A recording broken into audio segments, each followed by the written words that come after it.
Teo Timur haqida 100 ta fakt. Qani ketdik. Asl ismi Timurxon. Surxondaryo viloyatida tug'ilgan. PUBG Mobile'ni juda yaxshi o'ynaydi.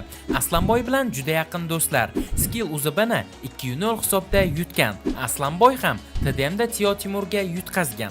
Hozirda YouTube'da o'z kanali bor. Shu 2024-yilga qadar o'z kanalida stream qilmagan. Birinchi marta Aslanboy YouTube kanalida ko'rinish bergan. Hozirda obunachilar soni 100 mingdan ortiq.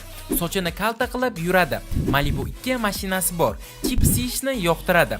Sevimli ichimligi Mongoliya Mojito. O'yinida chayon rasmli tatuirovkasi bor. Hayotda juda kamgap inson. Necha pul topishini hech qayerda aniq aytmagan. Oyog'idan 4 marta pichoq yegan. 11 Pro Max device'da dunyoda top 1 TDMchi bo'lgan. Skill uzib stream qilayotganida undan lokatsiyasini so'ragan. Yaqingacha hech kim uni yuzi orqali tanishmagan. YouTube'da 100 ming obunachi bo'lishini Aslanboy bilan birga stream qilib nishonlashgan. Ko'rinishi futbolchi Phil Fodenga o'xshaydi. Surxondaryoning Sarasiyo viloyatida tug'ilgan. Sharg'un shaharchasida katta bo'lgan. Hozirda Toshkentda istiqomat qiladi. 2003-yilda tug'ilgan. iCloud parolni hech kimga bermaydi. Telegramda UC servisi bor. Arm Wrestlingda uncha-munchasiga yutqazmagan. 5 ta barmoqda PUBG o'ynaydi. Lag'monni yaxshi ko'radi. 1 yil oldin odamlar bilan 20 ming so'mga TDM o'ynagan.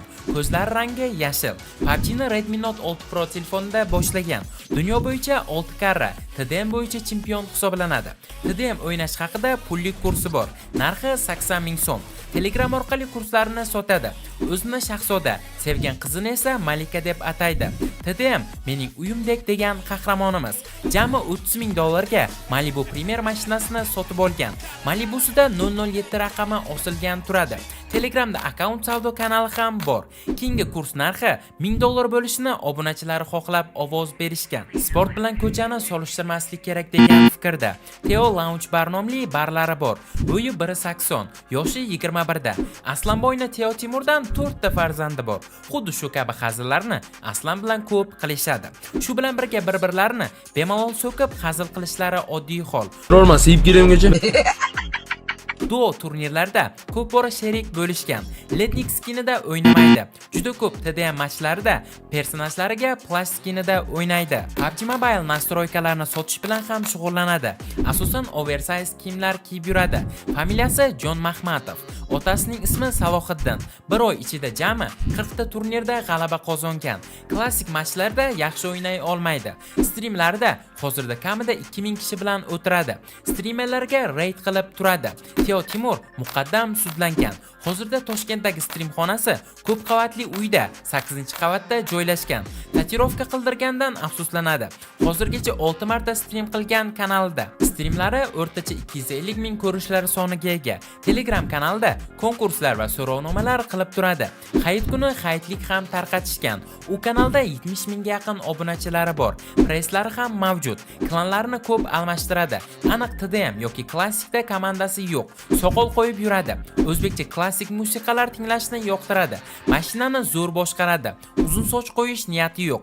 Asabiy holatda ko'p so'kinadi. Shunga chortlarni mintasi berganman. Asabiy holatda PUBG o'ynay olmaydi. Ko'plab streamer va PUBG'erlar bilan konfliktlari bor. Asosiy konflikt senator bilan bo'lib o'tgan. Emulyatorga qarshi yaxshi o'ynay olmaydi. YouTube kanalida o'z TDM o'yinlarini videolar qilib joylab boradi. Suzishni biladi. Senator bilan harb so'zi ishlatgani ustidan konflikt boshlangan. Tero bilan ham o'rtalarida nizo bor. Shular sabab Vodiyga borib ko'rishib olishmoqchi bo'lishgan, ammo ko'risha olmagan. TDMda Yakuzani ham yutgan. PUBGdan boshqa o'yinlarni o'ynashni uncha yoqtirmaydi. PUBGdan tashqari ham ko'plab bizneslari bor. Qora rangni yaxshi ko'radi. 2023-yilda butunlay bekorchi bo'lgani haqida Instagramda video yuklagan. Notcoin savdosi bilan ham shug'ullanadi. Hozirda avvalgidan kamroq turnirlarda qatnashadi. Kriminal hayot haqida ma'lumotlarni sir tutadi. Muqaddam sudlangani haqidagi xabar tasdiqlanmagan. Cristiano Ronaldoning muxlisi hisoblanadi. PUBGda faqat M416 qurolida otishadi. Kelajakda TDM emas, klassik o'yinlarda ham turnirlarda qatnashish niyati bor. Do'stlar, agarda videomiz sizlarga yoqqan bo'lsa, videoga like bosing va kommentariyada keyingi 100 ta fakt kim haqida chiqishini yozib qoldiring. Keyingi videolarda ko'rishguncha, xayr.